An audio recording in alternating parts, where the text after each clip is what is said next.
Hi, everybody. Hi, Claudine. Hello. I'm very proud, very honored. And as a friend, it's an honor to have you here with us. This is Five Senses Cruise Story, everybody. Five Senses Stories, cruise stories about the people. It's about their stories and it's about the cruise family. So welcome. Welcome, Thank Claudine, you. again. I will start by telling the first time we met in person, and it was during the COVID period, and when we met in Qatar, if you remember, and we had you arrived first, and then I made sure that because we had to go through quarantine and stay in the room for 3 days and nights, I made sure that I got a room next to you, even though it was not a suite, which they had us, so we can, within the door get to know you and spend some time together. And it was, one of my best quarantines ever. Oh my goodness, I totally forgot about that. And what happened was we couldn't even see each other because we were in quarantine, right? So we went outside of our balconies and talked to each other through outside. I forgot about that.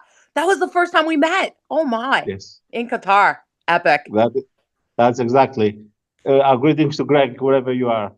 Um, I would like to start by asking you to share a story from your early life, think your early life, that inspired your passion about tourism and the cruise industry. Well, great question. I think, I was doing a lot of tour guiding in the cruise sector. And I think one of my memories is really just being able to bring a group of people together and really showcase what a destination has. I was tour guiding in St. John, New Brunswick, and it was this person's birthday, and there was a big bus full. And it was so beautiful to see how everybody came together to celebrate that one person. And that really sparked a bigger interest to say, you know what? You can truly connect with people by the way you as a tour guide leads the group. And I knew right there and then this is a passion for me. Just like being Yeah, able to bring everybody together.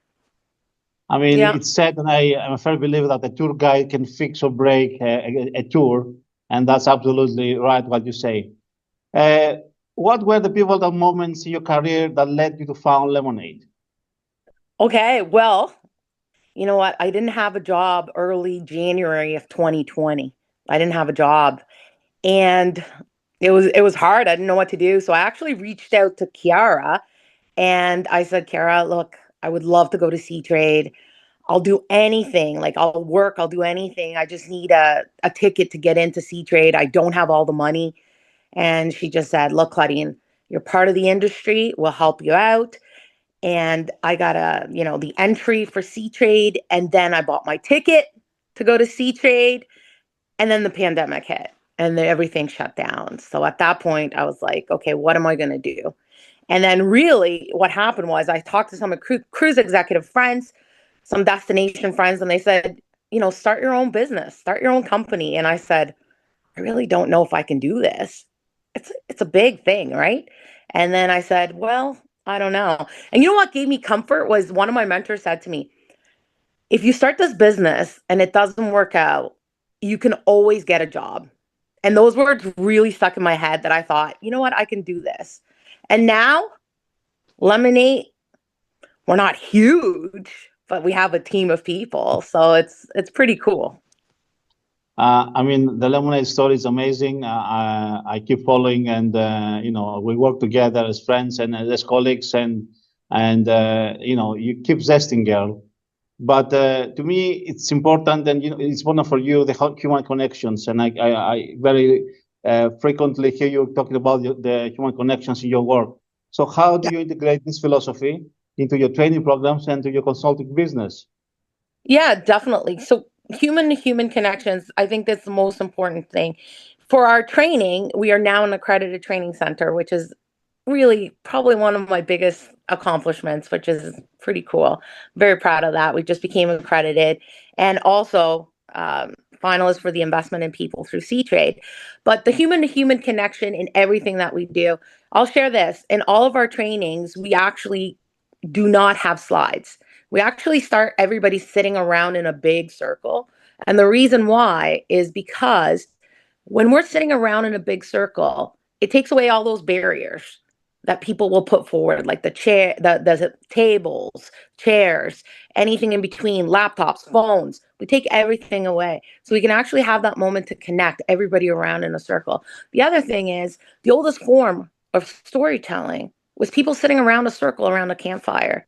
So that's like the mythology, the idea of how we just start our trainings and really, push that idea of whatever we do, we need to connect with people.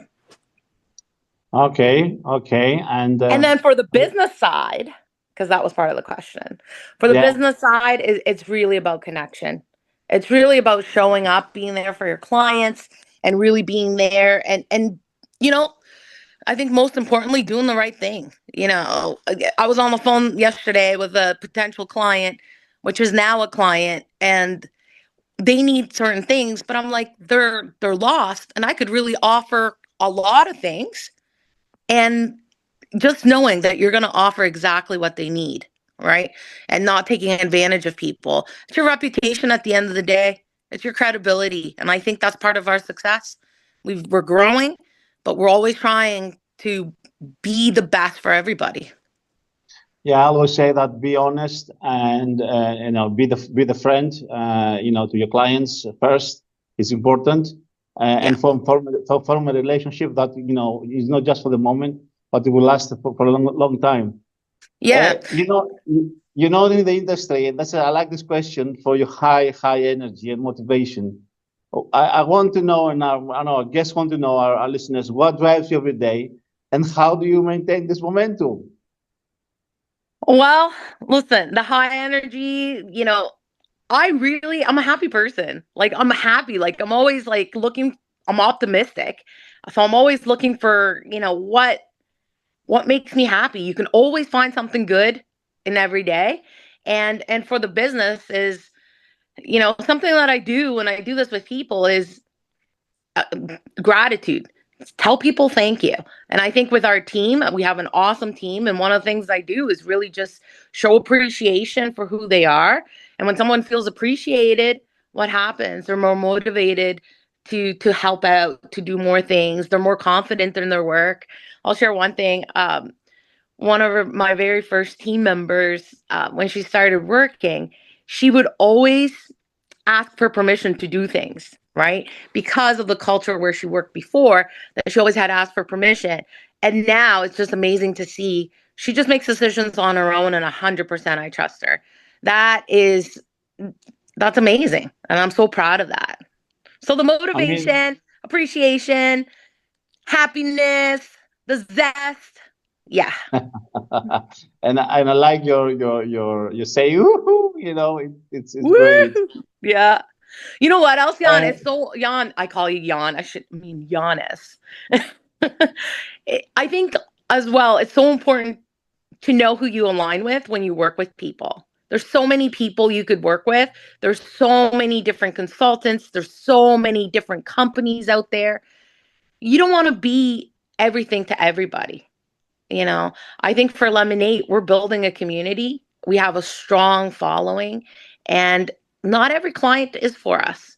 And not every collaboration with a company or a consultant is for us. So aligning with the right people is very important as well.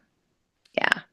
I know that also. I know. Let's go a bit deeper. That you struggled with health, and that was part of your journey on reaching and be the leader you are today. Many would like to know, maybe they're facing similar problems. How you managed, and I know that was a difficult period, and Yeah. support of friends and family and colleagues is important. But tell us about this. Yeah. So I finished the training in Belize and I headed to El Salvador, my home country. And while I was in El Salvador, I was getting my knee checked out actually because I had something wrong with my knee. And the doctor just asked me some key questions. And that led into getting more blood work. And that led into having an ultrasound. And within 1 week, I knew that I had thyroid cancer and it was stage 4 thyroid cancer. And I also found out it had spread. That's something I didn't share a lot with people. It had spread to lymph nodes. So it was a bit advanced. And, you know, Lemonade was growing at the time. It was just myself and Trista at that point. And I think the responsibility of knowing that you had to pay someone else was in the back of my mind. As well, I knew I have two kids, you know? Claudia's 15, Claire's 11. I was like, oh no, I'm going to be okay. And I just stayed really positive throughout the whole thing. And one thing I didn't do is I didn't share a lot about it online. As much as you guys know, and everybody knows that I post all the time, I didn't share about that because what I didn't want was, when somebody's sick, people don't know what to say. And it's really hard sitting on the other side and having everybody just ask you, how are you doing? How are you doing? And hearing the same questions over and over. And I didn't know how to talk about it, I guess that's the thing. So I didn't share much about it on any social network. I shared afterwards. I'm telling you, Giannis, it wasn't easy. I think you and I had some good talks during that time. You helped me out a lot. You're one of my closest friends in the industry, and you were there. You know the real struggle. But for most of it, I just really try to stay positive and you know I saw that, I would come through and thank goodness I'm good now. We are very glad to hear, and I'm grateful that you're here and be as strong as you are. An inspiration to many and to myself, many times, even though we regularly exchange ideas and support each other, being an inspiration is always important, to go forward. And going forward, and this brings me, I have two more questions. In terms of learning and development, not just for yourself, but also for your team, which is now, I don't know, a lot of people. How do you approach learning and development for your own benefit and your team's benefit? Yeah, so one of the cool things about Lemonade is we actually work with a psychiatrist who looks at all of our training programs to make sure that we're using interaction to meet all the needs in each component. That is pretty cool. But for our team development, I'm gonna share this. I don't know if everybody knows this, but everybody on our team is part of Toastmasters International, which is Toastmasters International is about public speaking and leadership. Everybody on the team is in that. And I know if my team's watching, some of them didn't like that at first, but it's definitely a way to, you know, build your team and really support as well. There's programs that they want to be involved in. They get in. We encourage that always. Yeah. Uh, Final question, and this is looking ahead, looking in the future. What are your long-term goals for Lemonade? And most importantly, again, this is very deep now. What legacy do you hope to live in the cruise industry if you look in, 20 years ahead? Yeah, definitely great question. So where is Lemonade going? The sky is the limit, Giannis. The sky is the limit. There's so many different opportunities, and I think most importantly is to know where you want to play. And play is where do you want to grow and what areas do you want to grow. You don't want to be everything to everybody. It's best to become the best at one thing and to be known for that. So we are definitely sticking with training and as well our social presence in the industry. And I think I want my legacy to be like creating impact in every destination that we go and every cruise line that we work with. Um, I'll share one story, Giannis, that really hits home and it talks about impact. In every country that we work in, we always leave money in the destination. So a percentage of the money that we make, we leave in the destination in various ways. So one destination we left money in was in Belize, and we left money in Key Cocker. Met this lady on the plane, and the lady on the plane worked for this big organization, and what they do is breast exams and pap smears for women. So we were working in Key Cocker, which is a small island in Belize, and sometimes getting remote, they can do that by ferry, but we had an opportunity to fully sponsor 100 women to have breast exams and pap smears, And I think that could be one of my proudest moments in these past 5 years. Because of that, 2 women were in early stages of breast cancer. And it makes me so proud because I'm like, because of us doing that, these 2 women found out early enough and they're going to have a chance to, live. That's pretty impactful. Amazing. Yeah. Amazing story. Amazing story. Let's not forget, and we will see each other really soon. You have a big role playing in C28 Cruise Global 2025. And we're looking forward to be under your mic, not mine this time. But I want to say thank you. It was an amazing, time catching up and sharing your story. I keep saying that we need inspirations. We need to tell people reach out and seek help is most important. And when whatever you do, be professional and do it the best way you can. And this is no failure mechanism on that. Oh, thank you so much, Giannis. It's an honor to have this opportunity to talk to you. You're definitely one of my most epic friends in the industry. I really appreciate what you do in the industry. You do a lot, and you're very well known. But more than that, I appreciate the friendship. Thanks, Giannis. Thank you. Thank you very much. And everybody, this is another episode of 5 Cents Cruise Stories coming to you from Crete. Bye. Bye. Hold on.